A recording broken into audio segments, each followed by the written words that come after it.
I'm starting our recording now. So this is going to be our lesson, and then after our lesson, we are going to do some breakout rooms, and we've got a game to play today, a new one. So you guys like all my crazy games?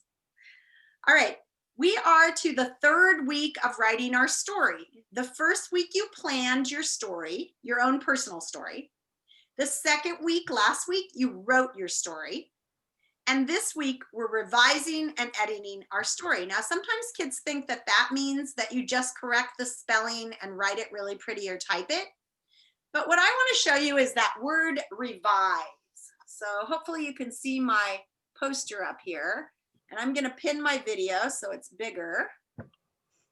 There we go. So this word revise is made up of the prefix re, which means to do again, like return, rewrite, means to do it over again, right? And then the root word vise, which sounds like vision, which has to do with seeing. So the word revise means to see again. And it doesn't mean just fixing your story. It means looking at it with whole new eyes. So you know how if you're going to go swimming, you probably put on swimming goggles. And if you're going to go out in the sunshine, you're going to put on sunglasses. Well, today, what I want you to do is look at your story through a lot of different lenses. These are lenses, glasses. I use them to see better. And I have some very special lenses here to help me see my story better, to help me see it again through new eyes. So the truth is, once you've written your story, the very first step that I want you to do, and I'm going to have you do this today, we're going to do this in well, we're actually going to all mute our screens and do it with everyone on the screen. I'm just going to pause our recording and we're going to do it.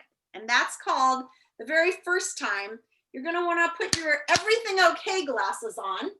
These are my all okay glasses. I'm going to put those on and I'm going to read my story. And the first time I reread my story, what I'm really checking is it okay? Does it make sense? So let me show you what I mean by that. And I need to have my story and I need to have a pen or pencil.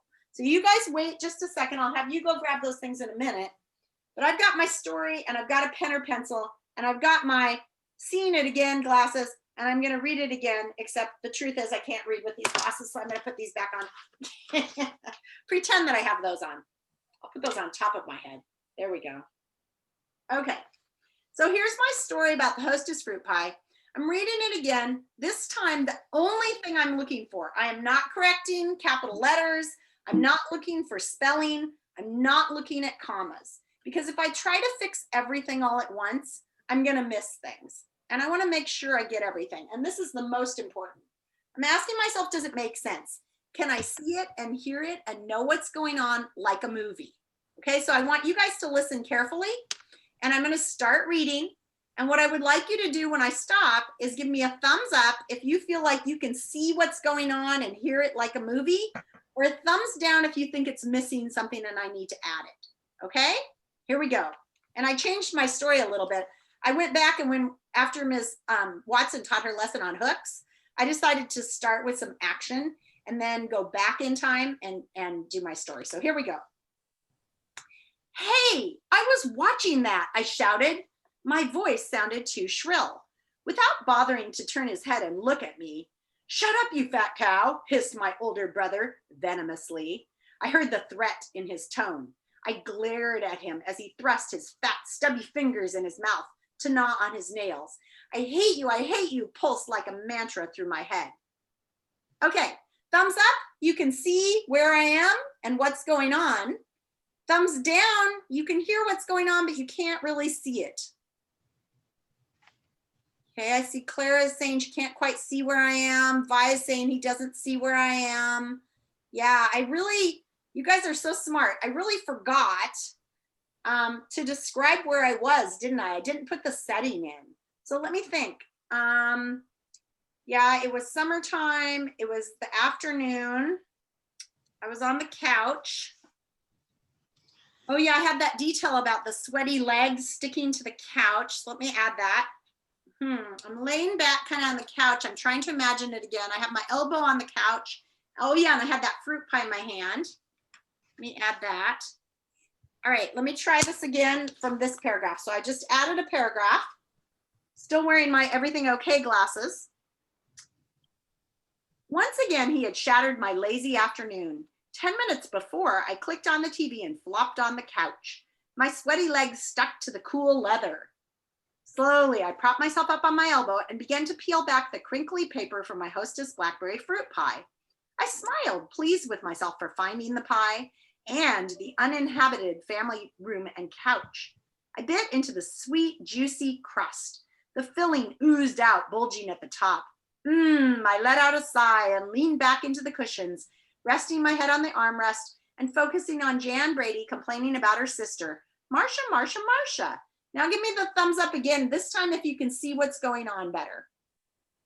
Yeah, I see all thumbs up this time. I did better. Now let's see. That's kind of the beginning of my story. Everything's pretty calm. I need to make sure I add some rising tension. So now I could keep going on with what's happening, but I really just need to get to the action of the rising tension. So let me think for a minute.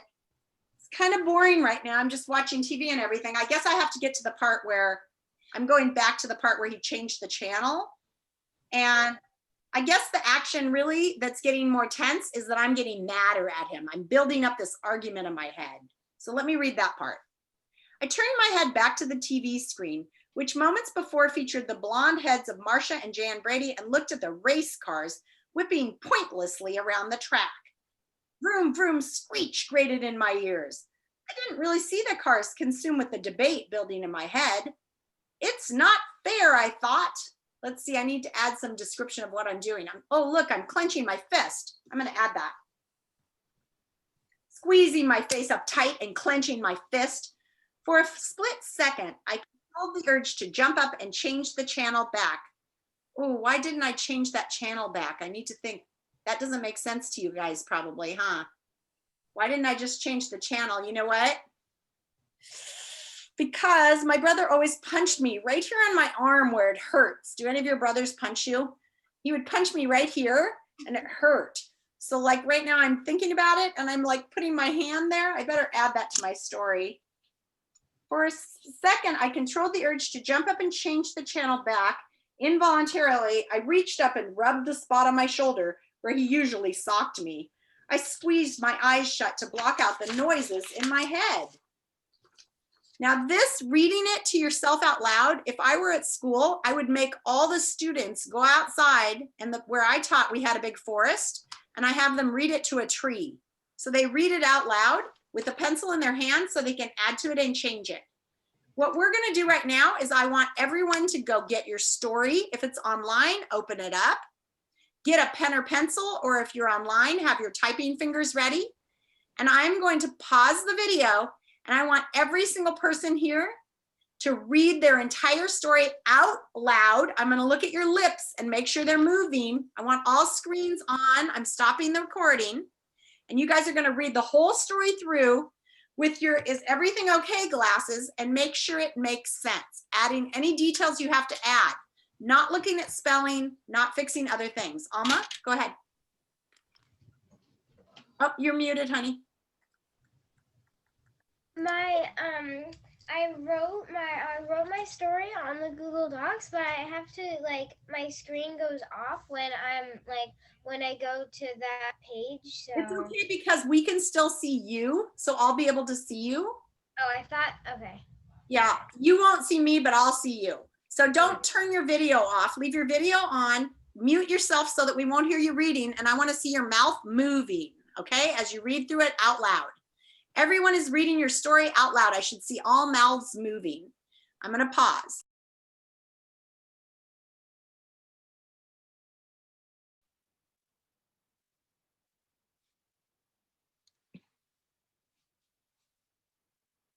Okay, you guys, I'm going to stop and interrupt you for a minute. I'm sorry. Normally you would have enough time to completely finish your story, but for today we have so much to get through, and I want to make sure that we get the lesson done, and then I'll let you continue with this work.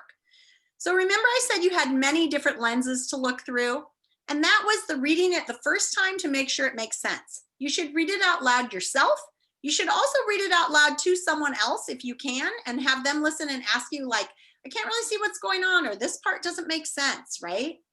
And you should be willing to change your story, add to it, take away from it, whatever you need to do to change it. Now we're going to change our glasses again. And this time, let me pin my video again. Here we go. Okay. This time you're going to put on your next set of glasses, which are your sentences with end mark glasses. And I know you guys all think that you write in sentences with end marks, but the truth is you don't always. So let's make it easy for Ms. Laws to read it by making sure that our entire story is written in complete sentences with end marks. Remember, a sentence needs two parts, a subject and a predicate, a who and a what. Sometimes I have had students write stories where the entire first page was one sentence. So please break your ideas into sentences, okay? A lot of times this can be done like if you have, I got up, then I brushed my teeth, then I went to the store, then I ate cereal. All you have to do is say, like, I got up and I brushed my teeth, period. Get rid of the then, and you say, I ate breakfast and I ate cereal, period. Get rid of the then. So words like then and but, all those transition words that link sentences together. If a sentence is too long, it's called a run-on sentence, and you need to break it up.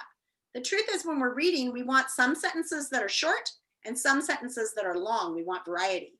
So this time I'm going to read my story and make sure that I have broken it into sentences and have capital letters and end marks at the end of each sentence. I'm not going to be paying attention to whether it makes sense. I'm not going to be looking at spelling. I'm not going to be paying attention to paragraphs. All I'm looking at is sentences. So again, everyone mute. Everyone look back at your story and start reading it for sentences. 2 minutes of sentence work. Begin.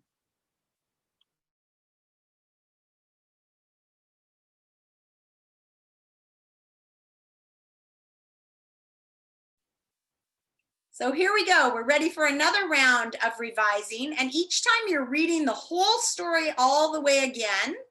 But we don't have time for that right now, so I'm cutting you short. But hopefully when you're done with me, you're going to go back and read it all again. So this time I'm putting on my special glasses for spelling. These are my spelling glasses. Pretty nice, huh? And I'm also going to be checking for this mistake that we all make a lot of: there, and there. So if it's they are, it's they with a Y apostrophe R-E. If it's there, over there, it's T-H-E-R-E. If it belongs to them, if it's their house, their dog, and it's possessive, T-H-E-I-R, okay? And I'm gonna check for spelling. Now, if you typed this on the computer, which I hope you all did, if you haven't done that yet, you need to get it typed this week. You can use the spell check on your computer. If you have never used spell check, here's how you do it. You go to your Google Doc, you go to the top and you click tools, and then you go down and you click spelling, and it will pop up and do spell check. Now, many of our computers are programmed to already automatically underline anything that's wrong in spelling. And usually if you hover over the word now, it'll give you suggestions for how to fix it. But be careful, because sometimes it's wrong and you have to be thinking. So this time we're putting on our lenses. We've got 2 minutes. We're checking quickly for spelling and circling any words you think you're going to need to check. Everybody go. Checking for spelling this time. 2 minutes. You might start reading further down if you were halfway through your document.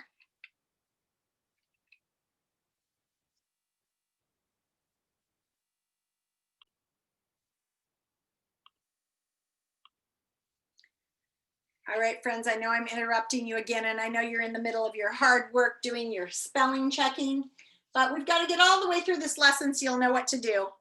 My next set of glasses are my special paragraph glasses, but I'm not going to put these on right now, because the truth is tomorrow, Ms. Watson is going to teach you about paragraphing. So you're going to get some more help, and you can come with your paragraph glasses ready to go tomorrow. And then finally, my last glasses here. Let me see if I can find one more pair. Yeah, oh yeah, these are good glasses. My final lenses of the day that I'm going to look at, even though there's 2 more on here, but is I'm going to read through my whole document one more time. Nice. Looking this time for commas. I want to make sure that I've got those commas. And if you've forgotten how to put commas in a document, you had a lesson last week that you were all supposed to do. So there was one lesson that everyone was supposed to do on commas. Even the kids doing Ms. Law's special project week, we're supposed to look at that lesson. And if you've forgotten which lesson it was, if you look back at last week's plan, it'll tell you which one. I think it was, what was it, lesson 2, slide 7 or something like that. And it had a whole page on when to put commas in. Commas are kind of like when you would take a breath in a sentence. Usually they set off your transitions, like later that night, comma, earlier that day, comma. Or they set off when you're going to have dialogue. Suddenly she looked up at me and said, comma. Or they are in lists. I bought eggs, comma, peas, comma, corn, comma, and mayonnaise, right? So there's a big long lesson on when you use commas. We need to have some commas in there. I will be looking for that in your paper. You need to have at least 5 commas in your paper, okay, when you turn it in.